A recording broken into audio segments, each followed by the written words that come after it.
ऐसी एक कथा है कि अगर आज किसी ठेले पर भी कोई बेर देख लेना तो बेर देखते ही भक्त याद आ जाता है। कौन भक्त होगा ये?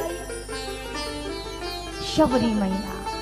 और शबरी मैया के जीवन की अगर कहानी कहूं तो बाल्यावस्था जो बीती, पूर्व जन्म की भी एक कथा आती है कि शबरी मैया पूर्व जन्म में एक रानी थी, पर भगवान की प्राप्ति हेतु तो उन्होंने ही अपने आप को समाप्त किया और ये वरदान अंतिम क्षणों में मांगा कि अगले जन्म में मुझे चाहे किसी छोटे से छोटे कुल में जन्म दे देना, पर कहीं की रानी मत बनाना। और यही कारण शबरी मैया का जन्म हुआ भील जाति में। देखो, भील जाति में है, शबर वर्ण में है, शबर जाति में है, इसीलिए शबरी और भिलनी कहलाई। शबरी और भिलनी नाम नहीं है इनका, ये जाति के कारण, ये शबर जाति के कारण ये शबरी कहला रही है। शबरी मैया का विवाह तय कर दिया छोटेपन में। अब शबरी मैया अपनी माँ के पास बैठी, माँ केश संवार रही थी, तब तक क्या देखती है, पिताजी खूब सारे पशु बांध कर ला रहे हैं। बांध दिया बाड़े में इकट्ठा करके। शबरी जी ने कहा, मैया पिताजी ने इतने पशु क्यों लाए हैं? माता ने कहा, अरे तुझे पता नहीं बावली, कल तेरा ब्याह है और ये सारे पशुओं को मार करके इनका भोजन रांधा जाएगा, बनाया जाएगा और बारातियों को खिलाया जाएगा। शबरी मैया सुनते ही रोने लगी, अरे मैया, मेरे सुख के लिए इतने सारे निर्जीव पशुओं की, निर्दोष पशुओं की हत्या, ये कहाँ का न्याय है? रात भर शबरी मैया सो नहीं पा रही है। शबरी मैया ने अर्धरात्रि के समय बाड़े में गई और जितने पशु बंधे थे सबकी रस्सियां खोल दी और शबरी जी ने सबको मुक्त कर दिया। भागते हुए पशुओं ने शबरी जी से कहा, शबरी, आज तुमने हमारे बंधन को खोला है, हम रोम रोम से आशीष देते हैं, एक दिन भगवान आकर आपके बंधन को खोलेंगे, वो आपको मुक्त करेंगे। आप अगर दर्शन करो तो भगवान की कृपा की नींव न शबरी जी के हृदय में जो करुणा है वहीं से फूटा ही है बीज। अगर जीवों पर दया की भावना नहीं होती तो शबरी जी भागती नहीं घर छोड़ के, भागती नहीं तो मतंग ऋषि नहीं मिलते, मतंग ऋषि नहीं मिलते तो गुरु मंत्र नहीं मिलता, भगवान का नाम नहीं मिलता, भगवान का इंतजार नहीं मिलता, और जब ये नहीं मिलता तो भगवान कैसे मिलते? शुरुआत कहाँ से हुई? जीवों पर दया। हाथ जोड़ के प्रार्थना करो, सब खाओ, इतनी खाने की चीजें संसार में बनी हैं, खाइए, खाने पर रोक नहीं है, पर जीव हत्या मत करो। मानस जी की कथा आप सुन रहे हैं, कई आदमी जीव हत्या भी कर रहे हैं, भजन भी कर रहे हैं, अब सोच रहे हैं हमको पुण्य मिलेगा। अरे भैया, तुम चलनी में पानी ले रहे हो, चलनी में पानी रुकेगा क्या? भरते जाओ गिराते जाओ, भरते जाओ गिराते जाओ, क्या तुम समय व्यर्थ कर रहे हो? या पूरे आस्तिक बन जाओ या पूरे नास्तिक बन जाओ, एक में तो रहोगे कम से कम। अभी तो तुम्हें खुद नहीं पता कि हम पुण्यात्मा हैं कि पापी हैं। जीव हत्या मत करो भैया। थोड़े से जिह्वा के स्वाद के लिए कोई बकरी खा ले रहा है, कोई बकरा खा ले रहा है, कोई मुर्गी खा ले रहा है, मुर्गा खा ले रहा है, और अब तो एक नया चलन है कि अंडा शाकाहारी है, तुम्हारे लिए ही होगा शाकाहारी, तो वही खा ले। धन्य विधाता, तुम्हार कौन पार करी? भगवानों कैसे पार करेंगे जब मानना ही नहीं है किसी की? तो अच्छा, गौ माता के सामने गैया माता को भूखा रखो 10 दिन, और 10 दिन के बाद उनके सामने ले जाके मुर्गी काट के रख दो, गैया खाएगी? जोर से बोलिए, नहीं खाएगी ना। और शेर को 20 दिन भूखा रखो, उसके सामने एक बोझा घास ले जाके डाल दो, खाएगा शेर? अब आदमी को खाली एक टाइम भूखा रखो, सुबह से शाम तक, अब उसके आगे गाय, भैंस, बकरी, बकरा, गधी, गधा, कुकुर, बिलार, बकरी, मुर्गी, चगड़ी, जितना दे दो सब खा लेगा। शेर शाकाहारी नहीं है, मांसाहारी है, गाय शाकाहारी है, पर जब आदमी की बारी आती है तो लिखना पड़ता है ये सर्वाहारी है, ये सब खाता है। और समझाने वाले की खोपड़ी खाने में भी ये कतई नहीं चूकता है, ये खोपड़ी भी खाता है। आदमी कहता, अरे क्या हो जाएगा? अच्छा, कितने पढ़े लिखे लोग संसार में है ना, अरे जीवन का चक्र है, हम मुर्गी को नहीं खाएंगे तो मुर्गी हमको खा जाएगी, हम तो मना रहे तुमको मुर्गी खा जाए। कैसी कैसी तुम आप तर्क की आप बातें करते हैं। अनर्गल सी बातें अपनी भूख के लिए, अपने लोभ लालच और अपने पाप के लिए आप किसी और को दोषी बनाते। ऐसा विधान नहीं, ऐसा विधान आप ब्रह्मा जी हैं। आप सृष्टि से ज्यादा ऊपर की सोच रहे हैं।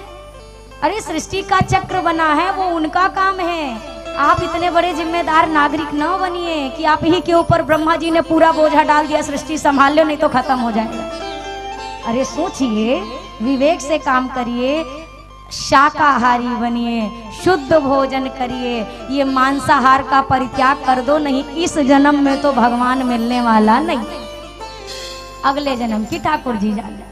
और जब यही चौपट करके बैठे तो अगला जन्म भी मानव का थोड़ी ना मिलेगा, मिलेगा वही गधा बकरी का। आज काट रहे हैं कल कटेंगे, ये तो हिसाब है, ये तो ऐसे चलेगा। जब गोल चक्र है तो हम पर भी तो कभी ना कभी आएगा ना। आज जिसके गले पे हम छुरी चला रहे हैं, कल वो हमारा मालिक बने, हम उसके मुर्गा, और तब वो हमारे गले पे चलाएगा। मानिए, अगर थोड़ा भी आपकी कथा में रति है तो आज के बाद इसे कान पकड़ के तौबा करियो, जो बीत गई सो बात गई। आप प्रभु हम कभी भी गलत भोजन का सेवन नहीं करेंगे।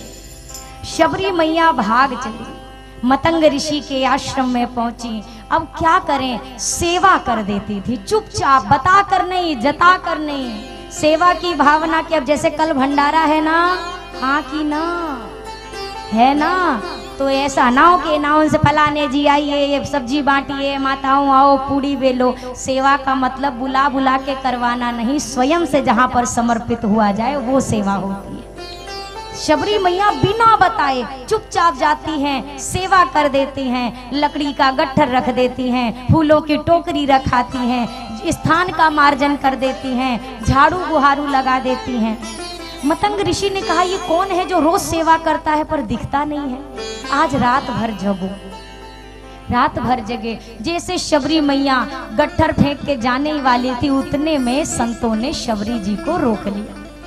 कांप गई शबरी जी। इस बात की चिंता नहीं कि डांट पड़ेगी, इस बात की फिक्र हो रही है कि अब सेवा मुझसे छूट जाएगी, अब नहीं मिलेगी सेवा। मतंग ऋषि ने कहा, पुत्री कौन है, कहाँ से आई है?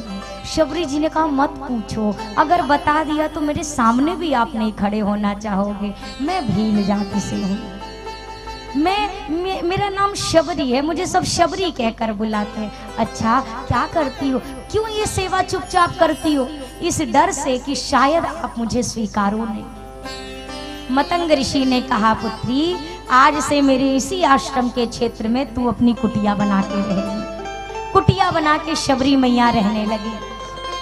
तदुपरांत गुरुदेव के महाप्रयाण का समय भया, विमान आए, मतंग ऋषि जाने लगे तो शबरी मैया जी दौड़ कर पहुंची और प्रश्न करने लगी कि गुरुदेव आप कहाँ जा रहे हैं? शबरी जी से गुरुदेव ने कहा, वहीं जहाँ सब जाते हैं।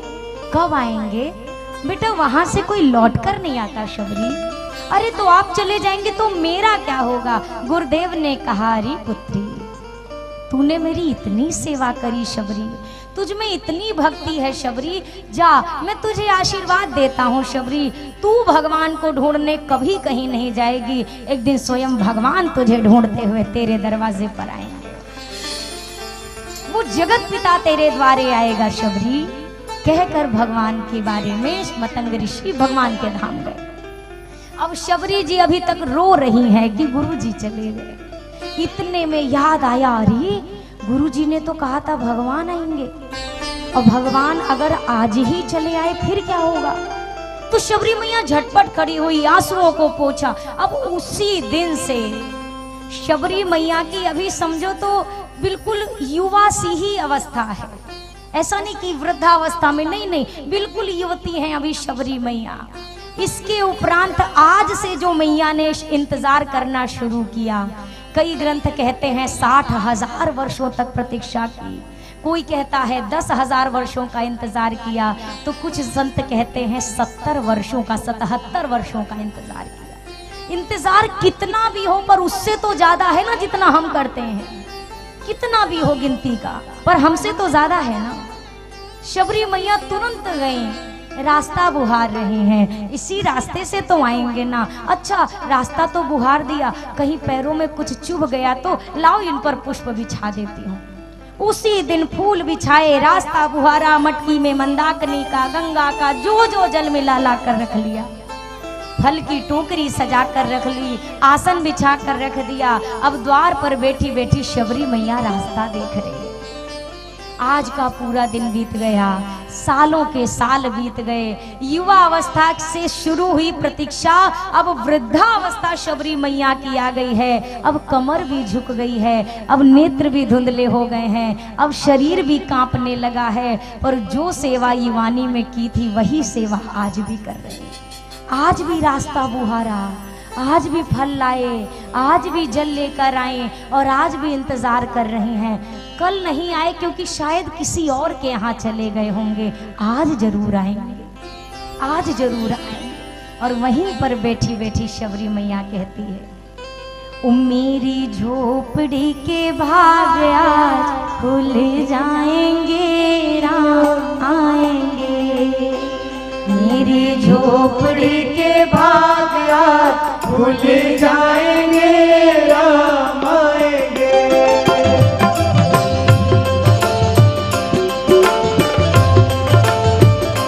जय हो,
कट जाएंगे राम।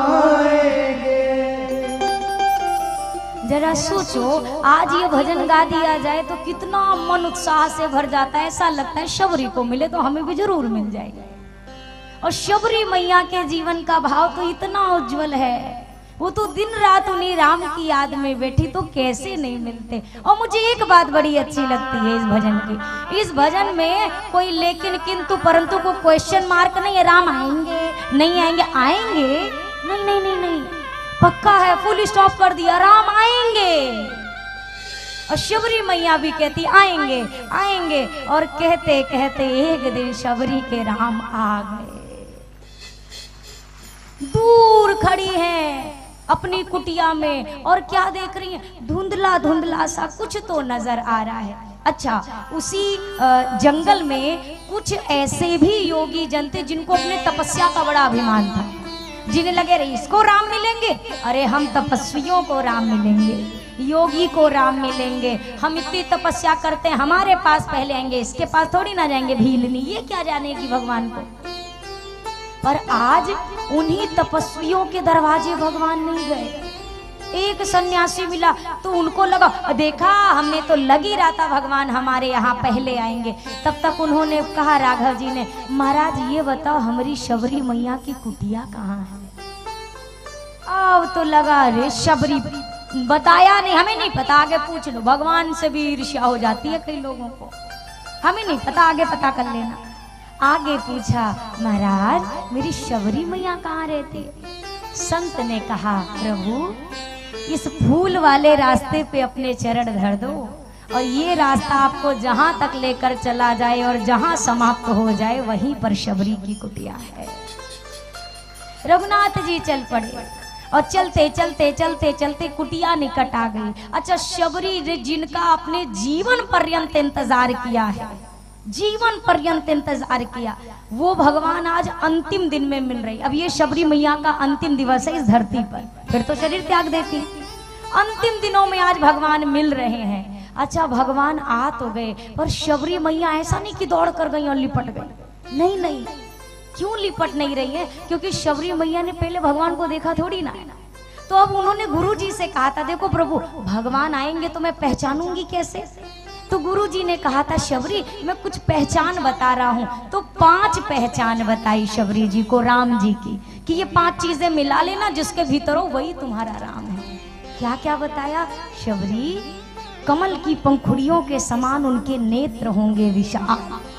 अच्छा प्रभु, दूसरी पहचान सुनो, सर पर जटाओं का मुकुट लगाया होगा। तीसरी पहचान, गले में वनमाला धारण की होगी। चौथी पहचान, राघव जी की लंबी लंबी विशाल भुजाएं होंगी। और 5वीं आखिरी पहचान, शबरी 2 भैया होंगे जो साथ में आएंगे।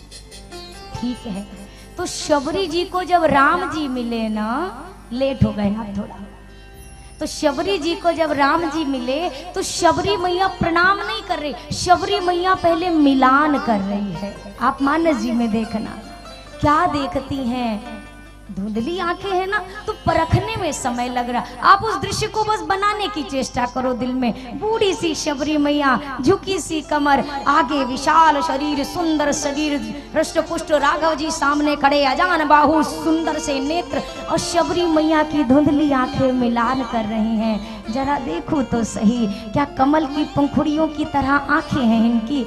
हाँ, जान तो वैसी ही पड़ती हैं।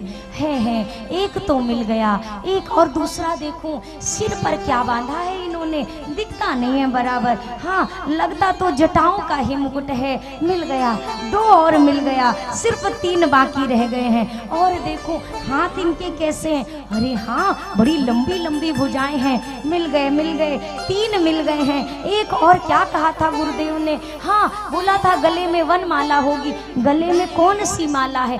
हाँ, ये तो वनमाला ही जान पड़ती है। मिल गए 4 मिल गए, बस एक और मिल जाए तो यही मेरा भगवान। अब शबरी मैया ने कहा, सरसिज लोचन बाहु विशाला, सरसिज लोचन बाहु विशाला, जटा मुकुट सिर उर बनमाला, जटा मुकुट सिर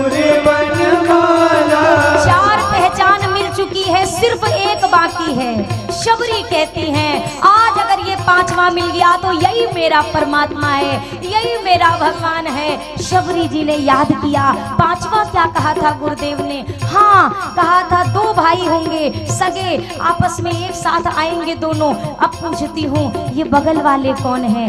राम जी से पूछा प्रभु ये आपके बगल में जो खड़े हैं ये आपके कौन है? राम जी ने मुस्कुरा के कहा अरे मेरी शबरी माई, मैं हूँ रघुराई और ये है मेरा छोटा भाई। सगे हाँ हाँ मेरा भाई है। इतना सुनते ही शबरी मैया श्याम गौरे सुंदर 2 भाई, श्याम गौरे सुंदर 2 भाई, शबरी परी चरण लपटाए, शबरी परी चरण रखा था ऐसे प्रणाम करूंगी, ऐसे करूंगी, यहाँ बिठाऊंगी, ये खिलाऊंगी। जो पता चला ये वही है जिनका मुझे इतने वर्षों से इंतजार था। प्रणाम नहीं किया है, प्रणाम नहीं किया, चरणों को पकड़कर लिपट गई शबरी मैया और पकड़ रखा है, अपने सर को नीचे झुका लिया, चरणों से लिपटी हैं। अरे वो गंगा का जल, वो मंदाकिनी का जल गगरी में पड़े पड़े इंतजार कर रहा, माँ हमें भी तो जरा ले ले और राघव के चरण में डाल दे। पर उनकी तो बारी ही नहीं आई, क्योंकि पानी परात को हाथ छुयो नहीं, नैनन के जल सो पग धोए। माँ के नेत्र रूपी गंगा के जल ने रघुनाथ के चरण पखार दिए, नेत्र से अविरल अश्रुधारा बहने लगी। अब चरण भी पखार दिए, प्रणाम भी लिपट कर हो ही गया है। अब माँ को याद आया अरे मैं बावरी, भगवान आते हैं तो स्तुति की जाती है। जब कौशल्या जी को भी मिले तो कौशल्या जी ने भी गाया था भय प्रगट कृपाला दीन दयाला कौशल्या हितकारी। बताओ मेरे दरवाजे भगवान खड़े, मैं कितनी अभागी, मैं स्तुति नहीं कर पा रही। अरे करूं भी तो करूं कैसे? मैं बावली गुरुजी से पूछ ही नहीं पाए कि भगवान के स्तुति में गाना क्या चाहिए, मुझे तो आता ही नहीं स्तुति करना।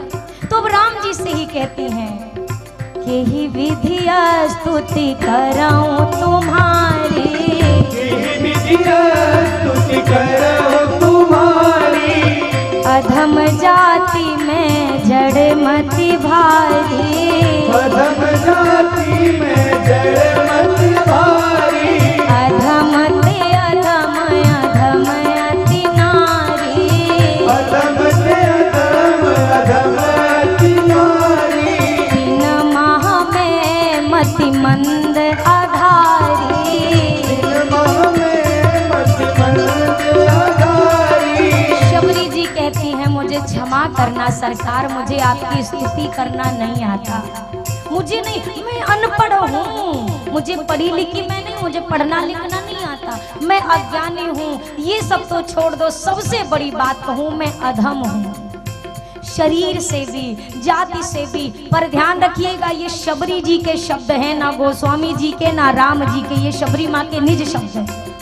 मैं अधम हूँ, अधम ते अधम अधम अति नारी, 3 माह में मति मंद आघारी। मैं मति से भी मंद हूँ, जाति से अधम हूँ, शरीर से भी अधम हूँ, मुझे आपकी स्तुति नहीं आती क्योंकि मैं अनपढ़ हूँ ना। राम जी ने मुस्कुरा कर कहा अरे मेरी भोली शबरी मैया, ये तो बता इस संसार में किस पढ़े लिखे को राम मिला है, ये तो बता किस ऊंचे जाति वाले को राम मिला है, जरा ये तो बता किस उच्च उत्तम और सुंदर शरीर वाले को राम मिला है। अरे मैं तो कुब्जा को मिलता हूँ, मैं ऐसे नहीं मिलता, तुझे नहीं पता शबरी मैया। कह रघुपति सुनो भामिनी बाता, रघुपति सुनो भामिनी बाता, मानो एक भगति करनाता, मानो एक भगति करनाता, जाति पाति कुल धर्म बड़ाई, जाति पाति कुल धर्म बड़ाई, धन बल परिजन गुण चतुराई, धन बल परिजन गुण चतुराई। रघुनाथ जी कहते हैं मैया जाति पाति कुल धर्म बढ़ाई, ये किसी के पास भरी पड़ी हो, राम जाति जाति से नहीं मिलता। राम नहीं है नारा वो विश्वास है, भौतिकता की नहीं दिलों की प्यास है। राम नहीं मोहताज किसी के झंडों का। राम आज राघव जी जब पधारे किसी गांव का, किसी क्षेत्र का, खंडों का, राम नहीं मिलते ईंटों और गारों में। राम मिले निर्बल की करुण पुकारों में। राम मिले हैं वचन निभाती आयु को। राम मिले हैं घायल पड़े जटायु को। राम मिले ममता की माँ कौशल्या को। राम मिले हैं पत्थर बनी अहिल्या को। राम मिलेंगे मर्यादा से जीने में। राम मिलेंगे हनुमान के सीने में। राम नहीं मिलते मंदिर के फेरों में। राम मिले शबरी के झूठे बेरों। मैं नहीं देखता उच्च जाति देखता मैया, तो मैं जटायु को गले नहीं लगाता, मैं केवट को गले नहीं लगाता। मैं वर्ण देखता तो गीधराज का अपने हाथों से अंत्येष्टि संस्कार नहीं करता। अगर मैं छोटा बड़ा देखता तो कोल की रातों के कंदमूल फल को नहीं स्वीकार करता। मैं एक चीज देखता हूँ मैया, संसार में जिसके पास भक्ति है राम उसी का। वो झोपड़ी वाला हो, वो महल वाला हो, वो रोड वाला हो, वो मंदिर वाला हो, राम उसका है जिसके पास भक्ति है। मानो एक भगति करनाता, मैं और कुछ नहीं मानता।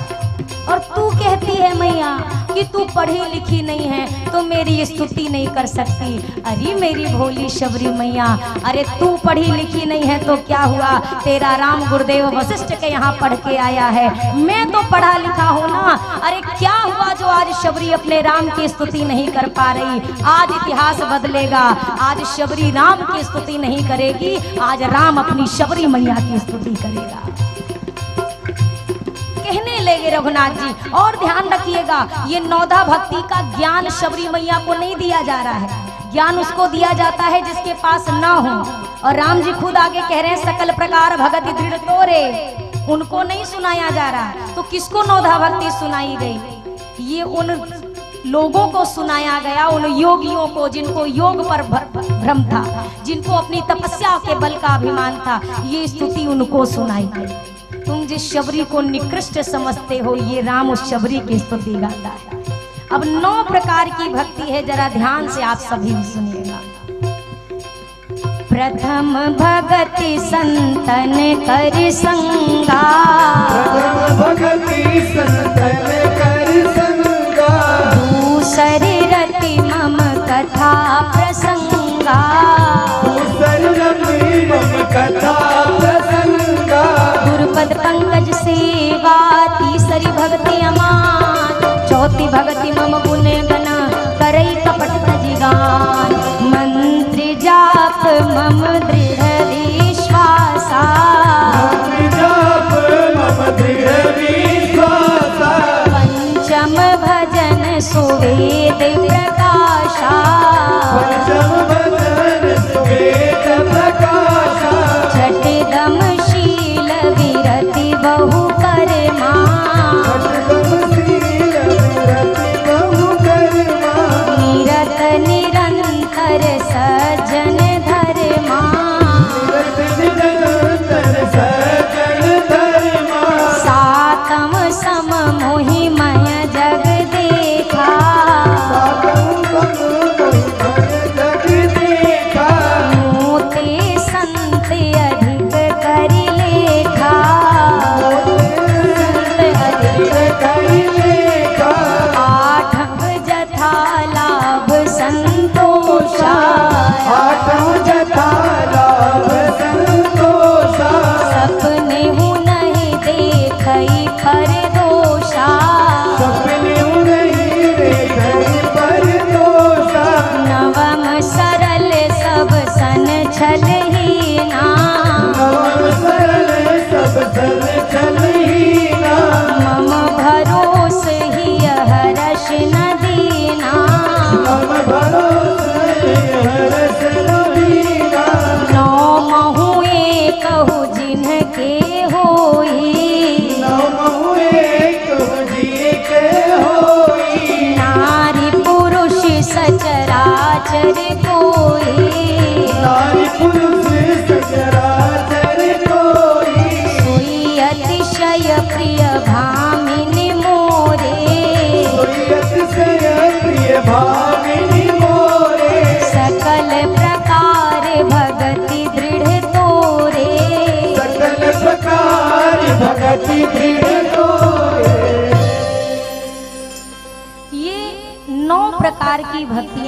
नाथ जी ने गाकर सुनाया। प्रथम भगति संतन कर संगा, दूसर रति मम कथा प्रसंग। पहली भक्ति कहा जो संतों का संग करे वो प्रथम भक्ति करे, जो कथा में रति रखे वो मेरी दूसरी भक्ति करे। गुरुपद पंकज सेवा तीसरी भक्ति अमान। अमानी होकर गुरुदेव की सेवा करना। ऐसे ऐसे राघव जी ने 9 रास्ते बताए हैं। अच्छा, मान लीजिए आपको भूख लगे और आप चौसेला खाओ तो क्या होगा? पेट खाली होगा, भरेगा? क्या होगा? जोर से बोलिए, भरेगा ना। अच्छा, दाल चावल खाइए तो क्या होगा? अरे आपका भी भरेगा थी, खाली भरेगा ना, तो आप भी बोलिए। घर पे तो वैसे आप नहीं बोल पाते, यहाँ हमारी छूट है, आप बोल सकते हो, यहाँ कोई समस्या नहीं, भरेगा ना। अच्छा, पूड़ी सब्जी खाइए तो क्या होगा? छोला भटूरा खा ले तो क्या होगा? समोसा खा लो तो क्या होगा? क्यों भरेगा? क्योंकि भोजन का काम पेट को भरना, ये उसका कर्म है। अब ये 9 प्रकार की नैया खड़ी हो गई, या कह दो 9 प्रकार के रास्ते हैं। रास्ते अलग हैं पर मंजिल एक है। अब आप कौन से रास्ते से जाएं? अरे तुम किसी जो रास्ता तुम्हें अच्छा लगे उसी रास्ते से आप चले जाइए, बस चलना आपको है और मंजिल सबकी एक है। 9 प्रकार की। अच्छा लगे तो संतों का संग करो, अच्छा लगे तो प्रभु की कथा सुनो, अच्छा लगे तो गुरुदेव की सेवा करो। 9 प्रकार के रास्ते। 9वीं भक्ति कही नवम सरल सब सन छलहीना। 9वीं भक्ति कौन आ रहा है? इधर देखो। क्या ठाकुर जी बेटे, कहाँ कहाँ ताकते हो आप? बताइए 9वीं भक्ति कौन सी कही? अब आप ही बताओगे। हाँ, नवम सरल। कौन सी? सरलता। पर इतना सरल था कि किसी के पकड़ में ही नहीं आया। है ना सरल? लिखना, पढ़ना, दिखना, पर बनना कितना कठिन। राघव जी ने कहा जो सरल हो जाए वो मेरी 9वीं भक्ति करता है। सरलता भगवान को बहुत प्रिय है। आपको मंत्र नहीं आते, आपको पूजा नहीं आती, आप दिन भर मंत्र पढ़ के आरती करो वो, और 2 साल का बच्चा अगड़म बगड़म घंटी घुमा दे वो। क्यों? क्योंकि वो सरलता से कर रहा है, उसको नियम कानून से मतलब नहीं है, वो सरल है। एक बार एक संत आए तो एक मैया के यहाँ गए। बेटे ने कहा हमारी मैया अस्वस्थ है, आ नहीं सकती, महाराज आप हमारे साथ चलो। तो मैया के पास पहुंचे। बेटे ने कहा मैया महाराज जी आए, महाराज जी प्रणाम करो। अब वो बेचारी गांव की बूढ़ी सी मैया, वो कहती है महाराज तोरे खुर लगाओ। का लगाओ? खुर लगाओ। खुर का क्या होते हैं? महाराज ने कहा हम गैया बछड़ा, हमारा खुर लग रही। गुरु महाराज जी ने कहा अरे चरण बोल देती, चरण छोड़ दो, पैर ही बोल देती, महाराज तोरे पैर लागे तो भी ठीक है, खुर लगाओ।